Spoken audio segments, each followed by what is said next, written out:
Bonjour, monsieur Sam Morales. Bonjour. Comment vous allez? Ça va pas. Oh, je peux imaginer. Non, ça va Écoutez, pas. moi, mon nom c'est Sylvain Chardemont. Je suis Ok. consultant réglementaire en immigration C'est vous qui canadienne. allez me faire sortir? Ne vous inquiétez pas, c'est pour ça que je suis là pour voir dans quelles conditions, Ok. comment je peux vous aider pour sortir de là. Ok. Ça marche? Je Oui. suis là parce que votre tante, Oui. Madame Rosa, m'a appelé Oui, madame. pour Oui. que je vienne vous venir en aide. Oui. C'est bon? Mais Mais qu'est-ce après- que je fais là? Non, on va regarder tout ça, ne vous inquiétez pas. Je comprends que vous êtes stressé, je comprends que c'est la première fois que vous vous retrouvez dans le centre de détention. Oui, oui. Ça va se passer très bien. Ouais. Alors donc, avant qu'on y arrive, vous êtes arrivé quand? Je suis arrivé le 17 décembre. 17 2020. décembre. Parfait. Ouais. Alors, dites-moi, qu'est-ce qui s'est passé? Bon, c'est ma mère est malade. Ok, Donc ma tante m'a appelé pour venir voir ma mère. ok, Je devais être à Saint-Suret. Et puis rapidement, j'ai fait mon AVE. ok. Et puis on me l'a donné rapidement. Et puis j'ai acheté un billet et puis je suis venu. Et dès que je débarque, l'agent m'a demandé de passer un contrôle secondaire. Et Oui, puis depuis là, il m'a pas cru.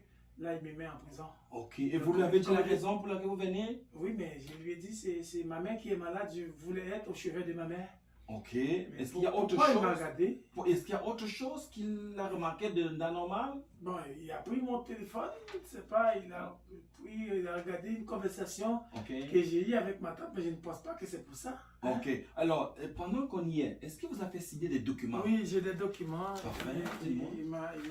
c'est tous ces documents-là qu'il m'a remis. Ok, parfait. Alors, donc, je vois ici l'historique des conversations. Et Oui, puis, le deuxième document, c'est la déclaration solennelle oui. de l'agent d'immigration qui vous a rencontré. Ça, c'est quoi ça? Ok. Alors, mais cette déclaration solennelle, il redit en ses propres mots, c'est une sorte d'affidavit. Pourquoi il m'a regardé? Non, pourquoi il vous a gardé? Il décrit le scénario pour que quelqu'un d'autre qui vient après lui soit capable de reconstruire l'histoire et de voir des décisions Ok. qui s'imposent. Donc c'est pour ça. Alors si je peux voir à travers les lignes, je remarque qu'il a signalé ici que il a donné des conversations douteuses dans votre téléphone. Oui. Il a également souligné que vous avez déclaré que vous attendiez votre tante viendrait vous Oui, chercher. oui, oui. Mais curieusement, quand il a tenté de joindre votre tante, le téléphone ne passait pas. Ouais, parce qu'il était à l'hôpital. Ah, je À peux l'hôpital, comprendre. le téléphone est fermé. Ah, ok, je vois, C'est je ça. vois. Et puis également, il a ajouté que votre tante, l'adresse de l'hôpital, vous n'étiez pas capable de se donner même où est Parce que l'hôpital. moi, je pensais que ma tante allait venir me chercher. Ok. Quand elle m'a dit que ma mère était malade, pour moi, l'important, c'est d'acheter mon billet et puis venir au Canada rapidement. Je n'ai même pas eu le temps de lui demander l'adresse de l'hôpital parce que je croyais qu'elle devait être en avant. Oh, j'imagine, vous étiez stressé, j'imagine aussi. Oui, oui, c'est ma mère. C'est ma mère. Je comprends. Est-ce qu'elle va mieux? Non, je ne sais pas. On m'a dit qu'elle est à l'hôpital, donc son état est très grave. Oh, je suis désolé pour votre mère. Merci, hein. merci. Je comprends, moi aussi, quand on m'a annoncé la dernière fois que maman était malade, j'étais très anxieux, j'étais très stressé. Ok. Alors, donc, c'est parfait. Donc, regardez, on va regarder. Regardez, maintenant, je vais quand même poser quelques questions pour comprendre votre situation. Oui. Et par la suite, je vais vous donner les directives, qu'est-ce qui va suivre, c'est quoi les étapes suivantes. Ça marche? Oui, oui. Excellent. Alors, donc, la première chose, donne-moi une seconde. Ce sera pas long. Excellent. Alors, donc, monsieur Morales, dites-moi, est-ce que c'était votre première fois de venir au Canada? Non, j'ai déjà effectué plusieurs voyages au Canada. Ok. Non, c'est pas la première fois. Et quand vous arrivez au Canada, vous atterrissez où? Et à Toronto, je viens toujours à Toronto. À Toronto. Ah oui. Et vous veniez faire quoi les autres Mais j'avais des visas pour travailler temporaire, Ah, bon. saisonnier. J'ai déjà travaillé légalement au Légalement. Canada, légalement. Ok. Est-ce qu'à chaque fois que vous arriviez, vous retournez dans la date prescrite par la loi? Toujours, monsieur, j'ai respecté la loi, j'ai jamais excédé le temps qu'on m'a accordé. Toujours, Parfait. toujours. Excellent. Et dites-moi pourquoi cette fois-ci, vous avez plutôt choisi d'atterrir à Toronto, à Vancouver? Vous comprenez que ma mère, certes, habite à Toronto, Mhm. mais elle est allée voir ma tante Rosa à Vancouver, et une fois rendue à Vancouver, elle est tombée malade. Donc c'est pour cette Ok. raison que cette fois-ci, j'ai pris l'avion pour Vancouver. C'est ça la raison. Est-ce que vous avez la famille à Toronto? Oui, ma mère habite à Toronto. Ok. Et à Vancouver, vous avez qui C'est ma tante Rosa Morales, c'est ma tante. Je peux comprendre. Oui, Parfait. c'est Non, ma tante. je comprends. C'est que. Et avant de venir au Canada, quand vous veniez au Canada, quelle était votre. En dehors de visiter votre mère, est-ce qu'il y avait une autre intention? Non, il n'y a pas d'intention. Je suis venu 2 fois comme travailleur temporaire. Oui. Et là maintenant, le but de ce voyage, monsieur, croyez-moi, Et croyez-moi, c'était juste pour venir voir ma mère. Ok. Monsieur Morales, ne prenez pas mal. Hein. Ouais. Je suis comme un médecin. Ok. Je dois comprendre, savoir exactement la situation pour mieux préparer des arguments Ok. pour vous défendre. Parce que si vous me mentez, je Je vais... vous dis la vérité. Excellent, je vous crois. Hein. Tel que vous me dites, je vous crois. Parfait. Alors donc, écoutez, j'ai compris donc la situation, votre expérience de voyage. Vous êtes de quelle nationalité? Je suis chilien. Chilien. Parfait, d'accord. Et je reviens quand même encore à votre soeur. Votre soeur est de quelle nationalité? C'est quoi son Ma statut? tante, Votre tante? ma tante, elle est canadienne. Canadienne. Elle est Et canadienne. maman? Maman est canadienne. Parfait, d'accord. Alors, revenons en Chili. En Chili, vous parlez-moi de famille là-bas. Moi, je suis marié. Mhm. J'ai laissé ma femme au Chili avec j'ai 2 enfants. Et Ok. un enfant de 8 ans, un enfant de 13 ans. Ok, parfait. Est-ce qu'ils vont bien les enfants? Oui, ils font bien. Super, excellent. Et en termes d'occupation, qu'est-ce que vous faites comme métier? Moi, je suis mécanicien, monsieur. Ah, mais quand c'est ça, c'est bon ça. On vous a dit que c'est un métier très en demande au Canada? Oui. Ça, c'est un très bon métier. Alors, vous travaillez pour quelqu'un? Non, ou je vous suis travailleur autonome. Travailleur autonome. Mon propre compte. Vous avez combien d'employés à peu près? J'ai 2 employés. Ok. Ce métier-là, depuis combien de temps vous faites Depuis ça? 5 ans, monsieur, je suis Donc, mécanicien depuis ah, 5 ans. super. Alors, donc, je pense que je vais faire un peu le tour. Si je peux comprendre, Monsieur Morales, vous êtes arrivé au Canada parce que vous venez rendre visite à votre mère qui est en soins intensifs à Vancouver, dans un hôpital à Vancouver. Oui. Et donc là, votre soeur, votre tante, Madame Rosa, qui avait planifié de venir vous chercher, ne s'est pas présentée. Et donc, ça se met le doute dans la tête de l'agent d'immigration qui a décidé de vous garder en détention. Oui. Et entre-temps, vous avez laissé une famille, une maman avec les 2 enfants. Oui. Et de là-bas aussi, vous avez une entreprise qui fonctionne. En dehors de l'entreprise, est-ce que vous avez des investissements en Chili? Bon, j'ai ma maison, une voiture. Ok, la maison, dans les biens mobiliers, immobiliers. Parfait, ça. Alors, donc, regardez, moi, j'ai compris toute la situation. Moi, je vais vous dire qu'est-ce qui va se passer. Alors, nous sommes aujourd'hui, ça c'est le deuxième jour, ça c'est le premier jour au Canada. Le deuxième jour, ce sera demain. Donc, nous aurons une audience. Normalement, ça se passe 2 jours. Demain, vous après. allez me faire sortir dehors. On va tenter. Ok, Je vous garantis pas, mais on va donner le meilleur de nous-mêmes. parfait. Et je peux vous rassurer, vous n'êtes pas le premier dans cette situation. On en a eu Ok. dans le passé des gens dans la même situation. Et croyez-moi, on les a accompagnés. Ça a été parfait. Parfait. C'est bon? Donc, ne vous inquiétez pas. Donc, on aura cette audience-là. Cette audience-là, c'est une audience qui est publique. Alors, donc, pendant cette audience-là, tu auras un commissaire et on va avoir le représentant du ministre. Celle-là qui a pour mandat de demander à la commissaire de vous garder en détention ou de vous renvoyer dans votre pays. Alors, c'est ça son mandat en tant que conseil du ministre de l'immigration. Mais nous, et elle a le fardeau de la preuve. Donc, ces déclarations doivent être soutenues, soit par des dispositions de la loi, soit par des preuves convaincantes. Ok? Il y a la norme de la preuve, c'est ça, la raison de croire que ce que vous dites est vrai ou pas vrai. Mais de mon côté, je vais trouver des arguments ici en m'inspirant également de la loi et des faits que vous m'avez décrits et des documents que vous m'avez soumis pour pouvoir donc contrer ces arguments et faire la recommandation pour que on vous libère ou au pire des cas, que si on peut présenter une caution pour avoir la libération, on pourra le faire.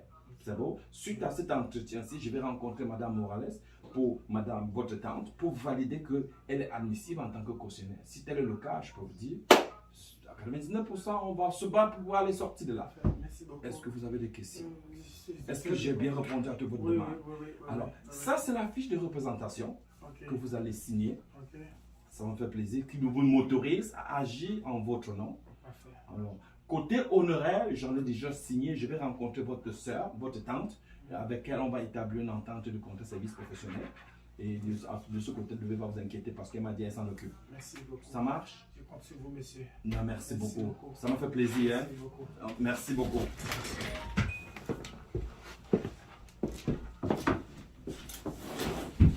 Alors maintenant, je suis le client et mon confrère Jean-Marie est le clic.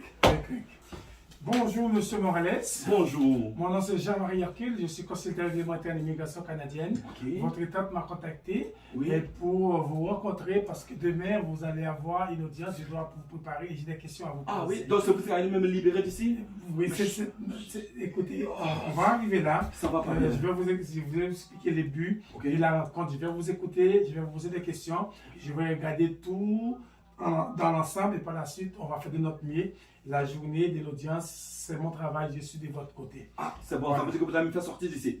On va regarder tout ça après, monsieur. D'accord. Là, maintenant, j'aimerais que, tout d'abord, que vous m'expliquiez qu'est-ce qui s'est passé réellement, monsieur Morales.